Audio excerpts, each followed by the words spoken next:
including those derived from pork, must be accurately labeled and cannot purport to be a product of another species. So, it's against the rules. But people break the rules. A recent study of seafood by a group called Oceana used DNA testing and found that all across the country, fish is regularly being labeled as other species in restaurants and in grocery stores. Escolar sold as white tuna, with rockfish being fraudulently sold as snapper. In Miami, more than 30% of fish was being sold as something it wasn't. In New York, the number was 39%. Boston, 48%. Los Angeles, are you ready? 55%. 55. That means if you order fish in LA, you are most likely eating a species you did not order. In other words, seafood substitution is rampant in this country. And depending on where you live, from what I can tell, you can get cleaned hog bung for about half the price of cleaned squid. So there would be money in it if you could pull off the switch. As best as I can tell, were you to do this, you would not be caught.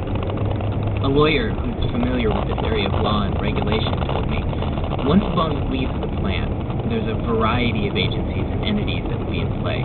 USDA, FDA, state and local government. But ultimately, he said, the regulation we have is not designed to catch an offense like this. It's aimed mostly at sanitation and food safety. So bottom line, the lawyer said, if somebody wanted to do it, chances are they'd get away with it. So is someone out there doing this? Well, for weeks I looked for an answer. The USDA says they've never heard of anyone trying to pass pork bung as squid, or any other species. I contacted the National Restaurant Association, the National Pork Producers Council, the National Pork Board, the Squid Fishermen's Association, Cisco, and other big food and restaurant supply companies. It's hog what? Bung, hog rectum. Oh my gosh. That's the executive director of the California Wetfish Producers Association. But the answer was pretty much always the same. Nobody had heard of it. But almost to a person, they added that that doesn't mean it's not happening somewhere. Ron Meek said a lot of the bung from his plant got exported. So my next call was to the U.S. Meat Export Federation, which confirmed that, quote, the main destinations for pork bungs are China, Hong Kong, Japan, Taiwan, Korea, and the Philippines. They are mainly used for processing, but we are aware of some uses in soups and certain entrees. We are not aware of them being used as a substitute for calamari, but it's not impossible, unquote.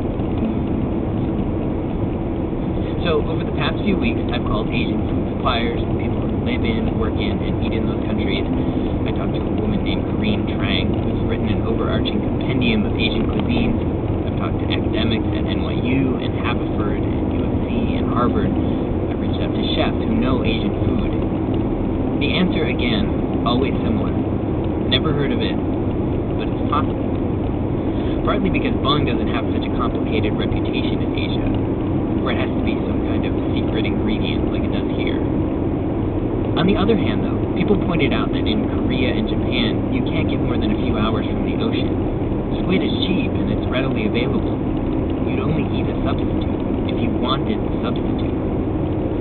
Generally, people said, if the switch was happening somewhere, they'd guess China. Eventually, I found my way to this guy who I was really excited about, someone who I thought might have my answer. He was, get this, an anthropologist who lived and worked in China for 40 years, where he studied food, and specifically meat. When I talked to him, though, he made 2 points. Point 1, my question about this happening in Asia was racist. Even just asking the question was racist, because it plays on ignorant stereotypes about other cultures eating things that we perceive as weird. Point 2 was that Ron Meek, my guy from the big plant, Ron was pulling my leg, and he was getting away with it because I was a dumbass.